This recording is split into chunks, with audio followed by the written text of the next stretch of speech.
Finley Sinclair, a young violinist, fails her audition for the New York Conservatory of Music. Her mother hugs her and encourages her to audition again the following fall. Finley then decides to enroll in the course her late brother Alex took, the semester abroad program in Ireland. As she boards the plane, a stewardess asks if she would like to travel first class, as there is an empty seat. Finley smiles and accepts.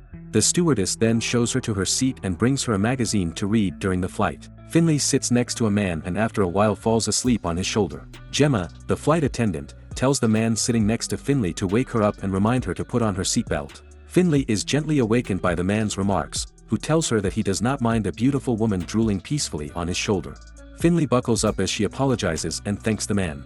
Suddenly, she realizes that the man is the same person from the magazine cover and is Beckett Rush, a famous movie star. Incredulous, Finley screams his name while Beckett tells her not to scream.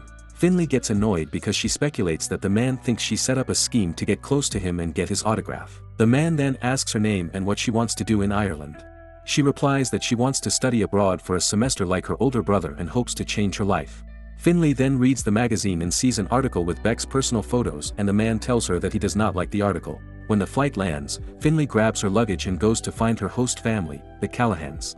She turns when she hears screams and sees Beckett's fans around him, begging for pictures and autographs. Suddenly, a girl runs up to her and says her name as he hugs her. Finley wonders if she is Emma Callahan as she hugs her and smiles. Emma then tells her that she is overjoyed to have met her. Emma's parents, Nora and Sean Callahan, arrive and hug Finley as the two girls continue to talk. Nora tells her that she adores her brother and considers him part of the family. They then take her to the lodge where Alex stayed while touring Ireland. Finley admires the beautiful Irish roads and when they arrive, Emma tells her to come inside and that he will give her a tour later. As they go upstairs, Emma tells her that she has the room with the best view, adding that her grandmother slept in that room before she died. The next morning, as everyone greets Finley, Nora and Sean prepare breakfast for their new guest, who is standing at the kitchen door. Nora then forbids Emma to enter the dining room because last time she kept the guest for 30 minutes talking about earthworms. Nora accidentally bumps into Sean and spills cranberry juice on him. Sean says the breakfast is getting cold and they can't serve it messy because they can't afford a bad review. Finley agrees, so he takes the plate and goes to the dining room to serve it to the guest. Sees a man sitting in one of the dining room chairs. When the man turns around, Finley realizes it is superstar Beckett. Beck teases her by telling her that he is a guest and asks if she is stalking him. But Finley tells him that she lives there and that she expected him to be staying in a more luxurious hotel. Beck replies as politely as he can, saying that it is fancy and that he expects good food. Finley then tries to leave while Beck tells her that he hopes she is not sneaking into his room. Finley replies that she will not and then walks away. Emma overhears Finley asking Nora what Beck is doing in her dining room and cannot believe it.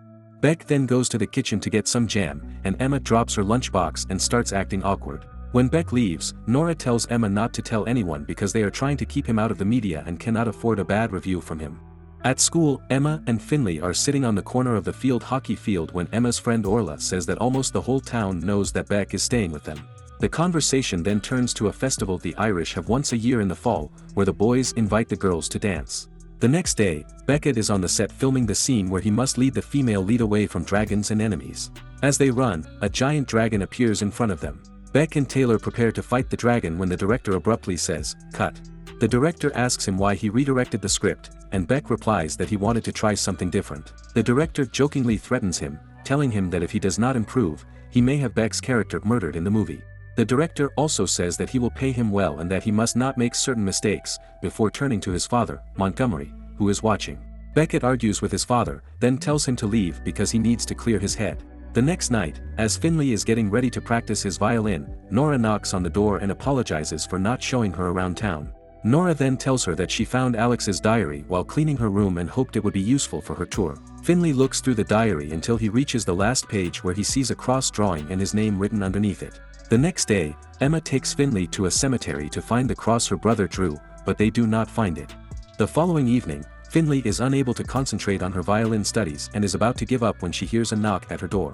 She is surprised to see Beck, who asks for help with her lines, but Finley refuses.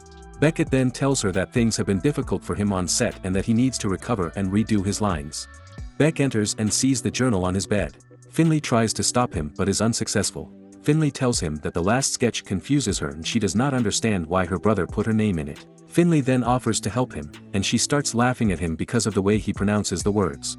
He starts to act by putting in more emotion and is unexpectedly improved. Finley is assigned to take care of an elderly person while he is in Ireland. When he arrives at the nursing home, he meets Kathleen Sweeney, an elderly and irritable woman.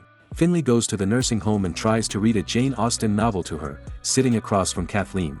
Finley is forced to leave, but the nurse is amazed at Finley's persistence and tells her to stay as long as she wants.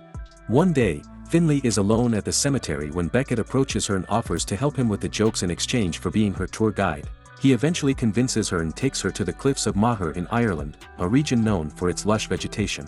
Finley discovers that his movie life has kept him from finishing college. Beck suggests that Finley go to the set so he can see Taylor and meet his father, who talks awkwardly about his son.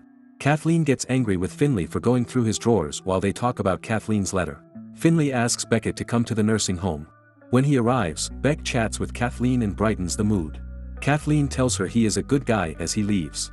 Later, while grocery shopping, Finley asks Nora about Kathleen, tells her that there is a rumor going around that she stole her sister's boyfriend and then divorced him after a short time. He fell into depression, became an alcoholic, and eventually died. Beck goes to Finley's house and convinces her to go for a night walk with him. Finley assumes he is taking her to a nightclub or pub. Beck then introduces her to the drunken violinist Seamus, who has been fired by everyone but is still trying to prove himself. Beck wakes him up and asks him to go up to Finley and show off his skills. Seamus then tells her to express all her enthusiasm for the violin. Beck finally asks Finley to dance, and as they talk, they kiss. Emma watches them through the window of her room when they return and realizes what is going on between them. Despite their best efforts to keep the secret, the Callahan family learns of their kiss. The days pass as Beck gives Finley a tour of Ireland while performing well on the set. He also has fun with the Callaghan's while Finley takes violin lessons from Seamus. Beck arranges a date for Finley and they go to the place where Finley met Taylor. While they have fun fooling around with acrobatic harnesses on the set, Beck's friends bring him food and decorate the place. Also, his father tells him to sign the contract offers he is getting because he saw a negative article about him. Finley goes to the nursing home the next day and talks to Kathleen until he tells her to bring her violin because he wants to hear her play. Finley asks her about the accident and her sister, telling her that he does not believe the rumors and wants to hear the truth from her. Kathleen tells her to mind her own business, then gives her a piece of paper that says she has bone cancer and only has a short time to live. Beck is called to the set as his father enters. Beckett's father takes the opportunity when he sees Finley alone and tries to warn her to maintain a professional relationship. Finley goes to Seamus to talk about Kathleen. He confirms the rumors, but adds that he cannot find any connections. So they go looking for Fiona, Kathleen's younger sister. Although Finley tells her that Kath is dying, Fiona slams the door in her face. Finley confides his anguish to Beck, and as they search for a solution, Taylor enters, hugging Beck and showing a photo of him when he was 15 years old. The next day, Beck tries to convince Finley that there is nothing going on between them as they go jogging. Suddenly a car pulls up and women get out and start taking pictures with him. Beck convinces them to go to the Irish autumn dance with him. The dance goes off without a hitch, and Finley is invited to play with Seamus to make the evening even better. Meanwhile, Beck asks Emma to dance, which upsets her, but she accepts. They dance and then spend some time alone. When they return to their apartment the next evening, they are surprised to find Beck's father and Taylor waiting for them. They try to manipulate and pressure Beck. And Beck, trying to protect Finley, steps back and admits that she does not understand him as well as Taylor. Finley, embarrassed and angry, then leaves them alone. The following week, Beck approaches Finley through Seamus and they argue. Finley tells him that he cannot lead a double life like he does. Beck, feeling helpless, says nothing and lets her leave. The next day, Finley goes to Kathleen and explains that she went to Ireland to understand the importance of nothing going as planned. Kathleen is surprised by this statement and reaches out to him, tells her honestly about the incident, revealing that her father was in considerable debt. He arranged Fiona's marriage to a wealthy Charles Sweeney in order to keep the house. She says that in her day, the family name was everything, but Kathleen married Charles, despite the physical abuse of her sister, to protect her. Finley goes to see Fiona after learning all this, but since it was raining, he had to call Beck. They are honest with her and let her know that Kath's dying wish was for her to forgive her. Then Beckett confronts his father and tells him that he will shoot his last movie for the next 6 months to help the team, then he will end all ties with Taylor. One day, Beck tells Finley where the cross Alex drew is and takes it there. Finley feels inspired to do her best at her final audition at the New York Conservatory of Music. When Finley learns of Kathleen's condition, she is about to leave for New York. So she goes to see her instead of going to the audition. Fiona decides to visit her sister, thus fulfilling her last wish. Kathleen dies peacefully. With the help of Fiona, who has contacts with the New York Conservatory of Music, Finley gives the audition her all, recalling her experiences during her trip to Ireland. Finley passes the audition and is given the opportunity to play the violin at the conservatory, while Beck begins to lead a normal life. Thank you for watching.